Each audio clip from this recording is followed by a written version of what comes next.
Qabristonlikqa gul terish va jirim tikishning hukmi. Savol. Assalomu alaykum ustoz. Qabristonlikqa gul ilib chiqish, gul yoki o'simlik tikish qatorliqlar harommi? Javob. Va alaykum assalom va rahmatullohi va barakatuhu. Barliq hamdu sanolar Janobi Allohga bo'lsin. Durud va salomlar payg'ambarimizga, u zotning oila tavobatlarga, ashablarga va u zotga toki qiyomatgacha ergashganlarga bo'lsin. Qabrini ziyorat qilish payg'ambar sallallohu alayhi vasallamning sunnati bo'lib, aslida muboh bo'lgan qabriga o'lshaqni qo'yish yoki tikish payg'ambar sallallohu alayhi vasallamning ish izlari bilan mustahab deb qaralgandir.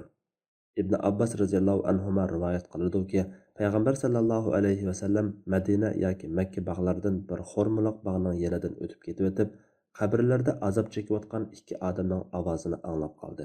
Shuning bilan payg'ambar sallallohu alayhi vasallam ikkisi azoblanyotidi, lekin cho'ng gunoh sababidan azob chekayotgani yo'q deb bo'lib, andan yo'q, darvaqa o'z vaqtida ikkisining biri suydigidan saqlanmaydi. Yana biri bo'lsa suxanchilik qiladi dedi. Andan xurma darxining bir shaxini akeldirib, sundirib, har qabriga birdan sanjab qo'ydi. Ey Rasululloh, nima uchun bunday qildilar deb so'raldi.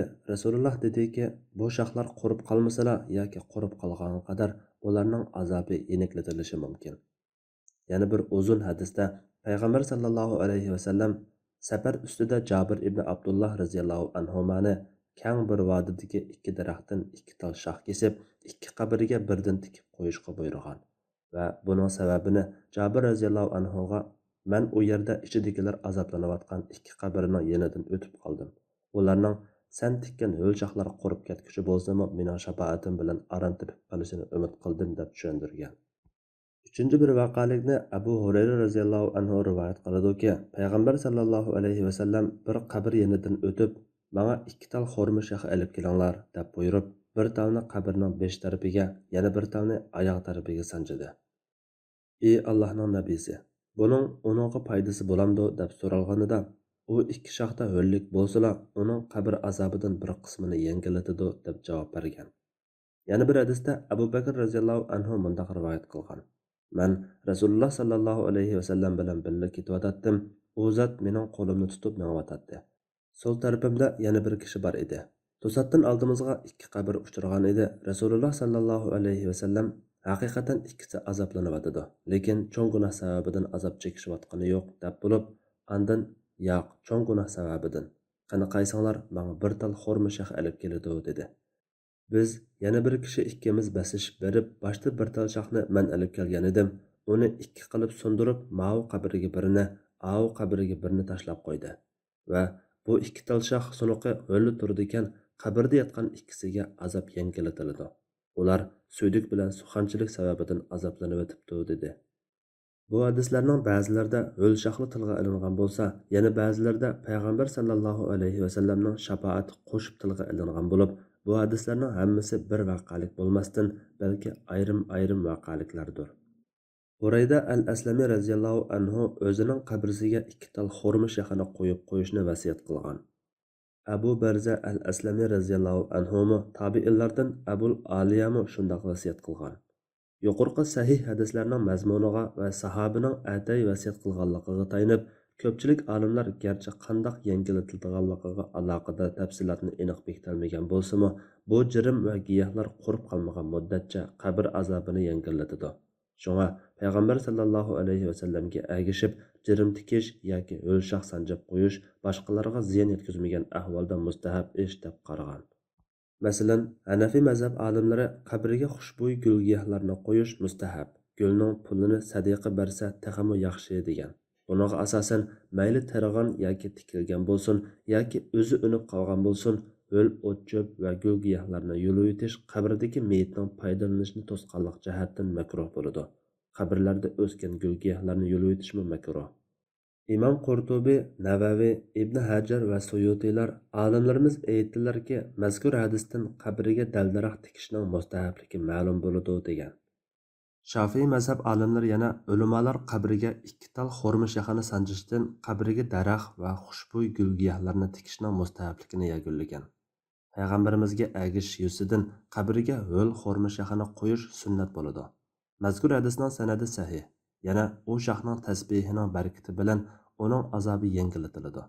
Chunki o'l shoxda hayotliq bo'lg'achqa, uningki quruq shoxning tasbihidan yaxshi.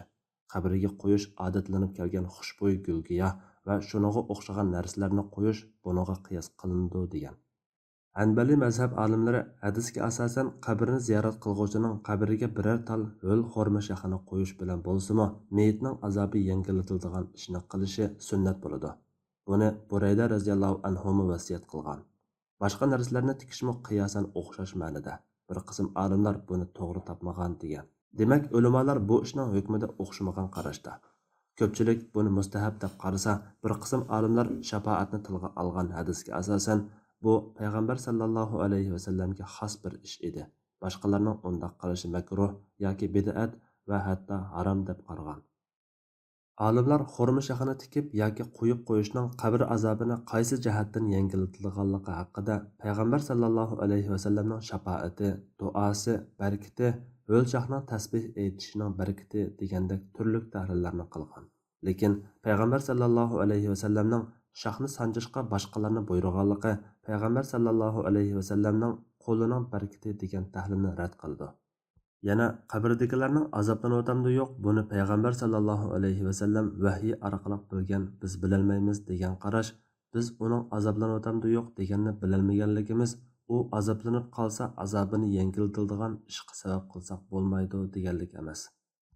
Bu biz uning rahim qilindimi yo'q bilmasakmi, uningga rahmat tilasak bo'lganiga o'xshaydi deb rad qilingan.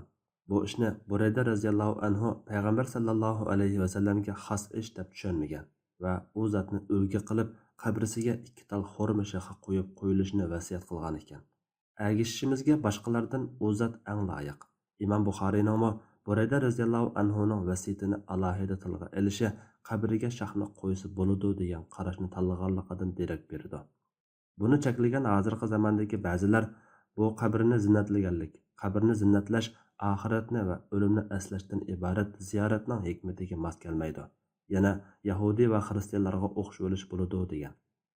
4 mazhabga vakillik qiladigan yuqorqi naqllardan, shundaqla mo'tabar muhaddislarning bayonlaridan qabriga gul chechaklarni va xushbo'ylarni qo'yish odati islom diyorlarida qadimdan bor odat ekanligi, uni mustahab deb qaragan olimlar bilan uningga amal qilgan ammaning buningda payg'ambar sallallohu alayhi vasallamning hadisiga ergashishni asos qilganligi va hozirgi ahvolga qarabla buni g'arblik xristianlarning odati xristianlarga o'xshab o'lish deb turvalishning ancha to'g'ri emasligi aydonlashadi. Shunga bu ishda niyat muhim. G'arbliklarni do'rab emas, yuqorqi hadisga, sahobaning ish izlariga va 4 mazhab ulamolarining qarishiga ergashish nuqtasidan isrof qilmagan va qabrni alohida yasab zinnatlamagan asosda qabriga jirim va gulgiya tiksa bo'ladi. Buningga qiyosan qabriga gul qo'yish va biror narsa terishqimi bo'ladi.